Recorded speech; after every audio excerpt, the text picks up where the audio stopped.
banks of sand and went past gasworks, rope walks, boat builders' yards, shipwrights' yards, shipbreakers' yards, caulkers' yards, riggers' lofts, smiths' forges, and a great litter of such places, until we came out upon the dull waste I had already seen at a distance, when Ham said, "Yon's our house, Master Davy." I looked in all directions as far as I could stare over the wilderness, and away at the sea, and away at the river, but no house could I make out. There was a black barge, or some other kind of superannuated boat, not far off, high and dry on the ground, with an iron funnel sticking out of it for a chimney and smoking very cosily, but nothing else in the way of a habitation that was visible to me. "That's not it," said I. "That ship-looking thing?" "That's it, Master Davy," returned Ham. If it had been Aladdin's palace, roc's egg and all, I suppose I could not have been more charmed with the romantic idea of living in it. There was a delightful door cut in the side, and it was roofed in, and there were little windows in it. But the wonderful charm of it was that it was a real boat, which had no doubt been upon the water hundreds of times, and which had never been intended to be lived in on dry land. That was the captivation of it to me. If it had ever been meant to be lived in, I might have thought it small, or inconvenient, or lonely, but never having been designed for any such use, it became a perfect abode.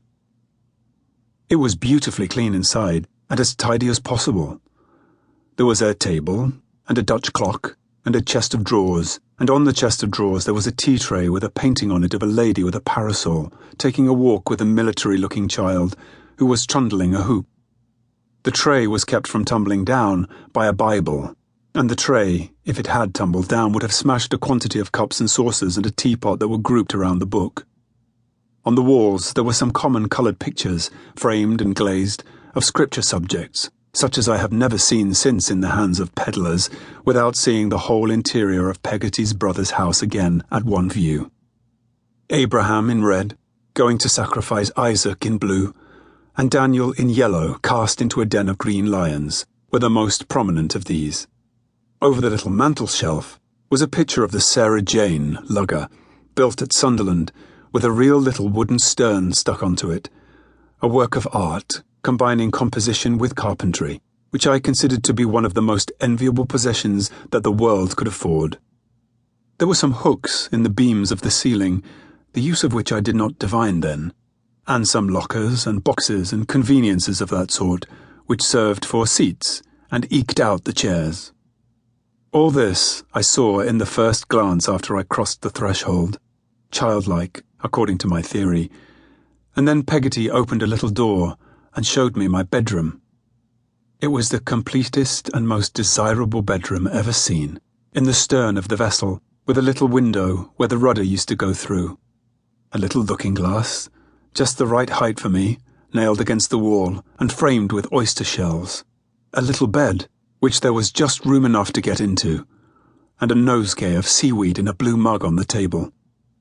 The walls were whitewashed as white as milk, and the patchwork counterpane made my eyes quite ache with its brightness.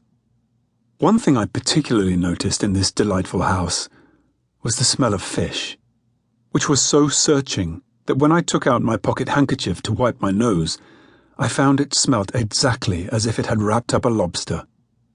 On my imparting this discovery and confidence to Peggotty, she informed me that her brother dealt in lobsters, crabs, and crawfish, and I afterwards found that a heap of these creatures, in a state of wonderful conglomeration with one another, and never leaving off pinching whatever they laid hold of, were usually to be found in a little wooden outhouse where the pots and kettles were kept. We were welcomed by a very civil woman in a white apron, whom I had seen curtsying at the door when I was on Ham's back about a quarter of a mile off. Likewise by a most beautiful little girl, or I thought her so, with a necklace of blue beads on, who wouldn't let me kiss her when I offered to, but ran away and hid herself. By and by, when we had dined in a sumptuous manner off boiled dabs, melted butter and potatoes with a chop for me, a hairy man with a very good-natured face came home. As he called Peggotty lass, and gave her a hearty smack on the cheek, I had no doubt from the general propriety of her conduct that he was her brother.